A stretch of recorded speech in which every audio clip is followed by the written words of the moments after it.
Assalamualaikum warahmatullahi wabarakatuh.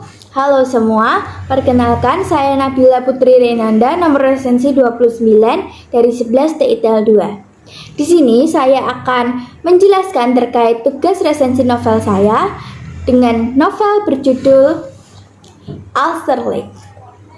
Alster Lake ini ditulis oleh seorang penulis perempuan bernama Aurin Vintania. Alster Lake ini diterbitkan di PT Buku Kreatif Cipta. Kemudian Alster Lake ini diterbitkan pertama kali pada tahun 2021. Dan novel yang saya bawa ini itu adalah cetakan ke-13 yang diterbitkan pada tahun 2023. Kemudian Alster Lake ini bergenre romansa dengan total halaman 257 halaman. Kemudian kita masuk ke sinopsis singkat dari novel Alster Lake ini. Novel ini menceritakan tentang pertemuan tak terduga dari seorang perempuan bernama Alea Kiar yang kehilangan bukunya di perpustakaan. Dan ternyata yang menemukan bukunya itu adalah seorang laki-laki bernama Dean Bjorn yang ternyata adalah penulis dari novel yang dimiliki oleh Alea. Mereka tak sengaja bertemu di perpustakaan itu, namun mereka berkenalan dan akhirnya karena mereka mempunyai ketertarikan yang sama pada suatu hal yang sama juga, mereka akhirnya saling tahu sama lain dan akhirnya mereka menjalani kisah-kisah selanjutnya yang akan saya ceritakan nantinya. Setelah masuk ke sinopsis singkatnya, kita masuk ke unsur intrinsik dari novel ini. Yang pertama ada tema. Menurut saya, tema dari novel ini adalah percintaan, di mana dari awal mula halaman sampai akhir halaman itu menceritakan tentang lika-liku percintaan dari Alea Kiar dan Dean Bjorn. Kisah mereka dikemas dengan baik, yang memiliki arti bahwa perjuangan yang adil dan komunikasi yang baik akan menentukan sebuah hubungan dalam novel ini. Setelah masuk ke dalam tema, kita masuk ke dalam tokoh dan penokohan. Tokoh dan penokohan dalam novel ini yang pertama pastinya ada Alea Kiar. Alea Kiar ini yaitu tokoh protagonis yang digambarkan dengan watak periang, banyak bicara, suka mencairkan suasana dan sangat friendly atau istilahnya itu gampang berbaur dengan teman-teman lainnya. Kemudian yang kedua ada Dean Bjorn. Dean Bjorn ini juga tokoh protagonis yang digambarkan dengan watak yang pendiam, dingin, tidak banyak bicara namun memiliki hati yang penyayang dan tidak tegaan. Selanjutnya yang ketiga itu ada Vala. Vala sendiri adalah teman atau sahabat dari Alea Kiar. Vala digambarkan dengan watak yang periang dan cerewet juga seperti Alea. Dan ada juga saya menyisipkan tokoh figuran seperti John J, itu adalah teman dari Dean. Kemudian ada Eugene, dia adalah ayah dari Dean. Dan yang terakhir ada Ibu Dean tanpa diketahui namanya. Setelah tokoh dan penokohan, ada alur atau plot. Alur yang disajikan dalam novel ini adalah alur campuran. Namun presentasinya adalah 90% alur maju dengan 2% alur mundur. Di mana dari awal novel sampai akhir ini menceritakan kejadian yang berurutan dari masa kini hingga masa depan.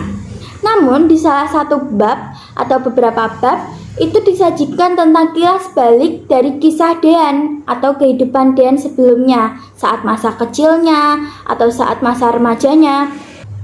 Kemudian alur ini mempengaruhi ketertarikan saya pada novel ini. Kenapa? Ketertarikan saya menjadi menurun ketika saya telah membaca setengah bab dari novel ini, di mana alur yang disajikan memang kebanyakan alur maju, namun alurnya itu terkesan lambat dan bertele-tele. Jadi saya sebagai pembaca yang suka langsung mengetahui inti ceritanya itu saya bingung dengan apa yang bisa saya ambil atau apa inti cerita dari bab tersebut, dan itu mengurangi ketertarikan saya pada novel ini.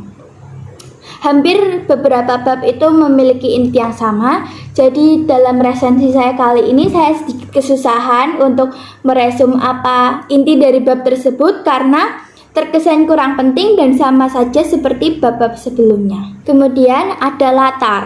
Latar yang saya ambil ini ada 3 latar, di mana yang pertama ada latar tempat. Secara global saya ambil di satu negara yaitu Indonesia tentunya, di mana Indonesia ini sebagai latar utama mereka menjalani kehidupan seperti berkuliah, bertemu keluarga, atau mungkin bermain bersama teman-teman. Namun 40% latar dari novel ini juga ada di negara Jerman, kota Hamburg, di mana pada saat mereka sudah saling kenal lebih dekat, Dan mengajak Alia ke Jerman untuk mengunjungi makam ayahnya Eugene yang berada di Jerman. Dan itu berlanjut sampai beberapa bab sehingga sebagian latar tempatnya itu berada di Jerman. Kemudian untuk latar kedua ada latar waktu. Sebenarnya tidak diceritakan secara jelas apa latar waktu dari novel ini. Namun ketika membaca pastinya kita tahu bahwa suasananya itu seperti apa dan waktunya seperti apa.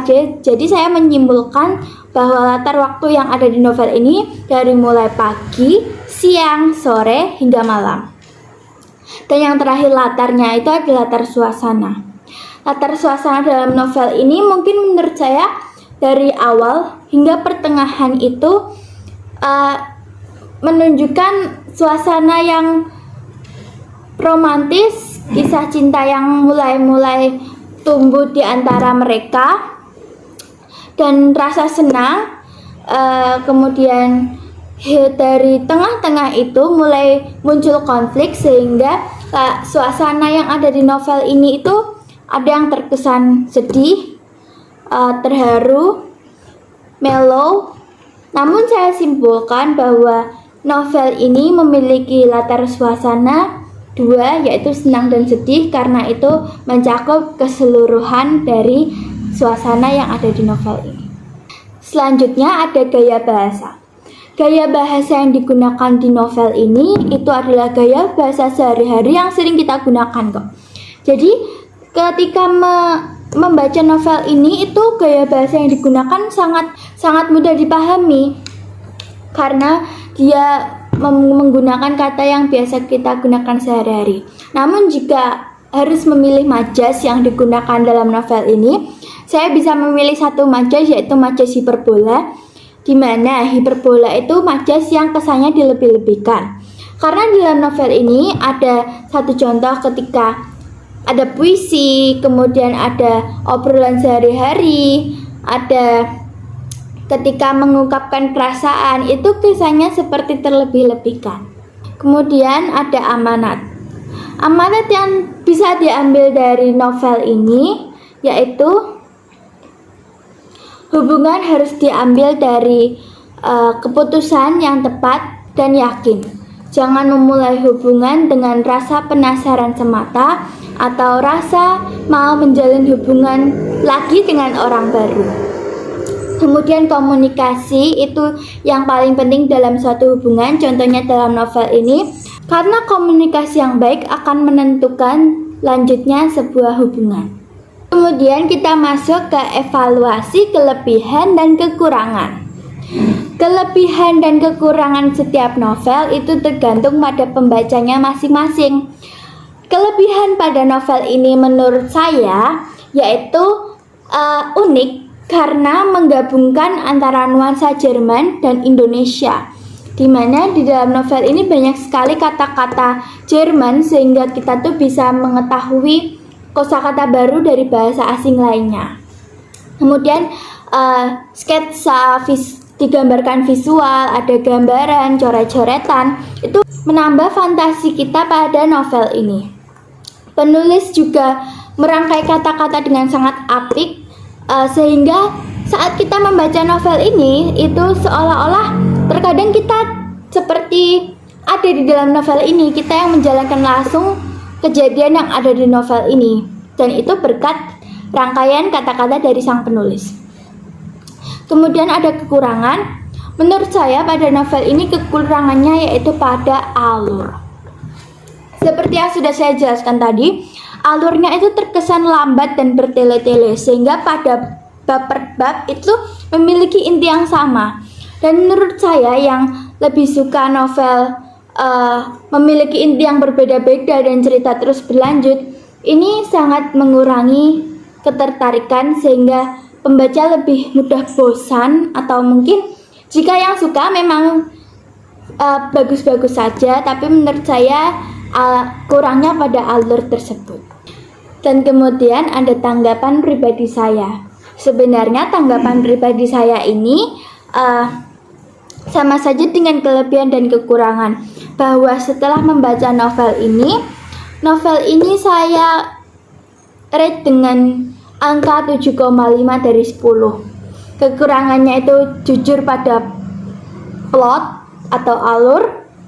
Kemudian juga saat saya membaca kisah ini itu chemistry antara kedua pasangan itu kurang kuat, kayak seperti pasangan namun terkesan kaku karena mungkin dari pemeran laki-laki, tapi ya itu kurangnya. Tapi kurang utamanya itu pada alurnya sendiri karena bertele-tele sekali. Jadi saya merekomendasikan buku ini dengan angka 7,5 dari 10 bagi penyuka fiksi percintaan remaja, kemudian bacaan yang santai, tidak terlalu berat.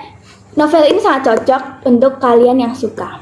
Kemudian kesimpulan yang saya ambil dari novel ini sudah patut diapresiasi dengan amat banyak karena isinya yang kreatif, elegan, cantik, menggabungkan antara nuansa Jerman dan Indonesia. Kemudian sketsa-sketsa coretan visual dari novel ini sudah bagus. Dan yang terakhir, kesimpulan dari isi novel ini yaitu memulai suatu hubungan baru harus dipikirkan dengan sangat yakin dan baik, sehingga kesalahan pada hubungan sebelumnya tidak akan terulang dan tidak akan terjadi lagi. Sekian penjelasan saya terkait resensi novel saya kali ini. Kurang lebihnya saya mohon maaf. Wassalamualaikum warahmatullahi wabarakatuh.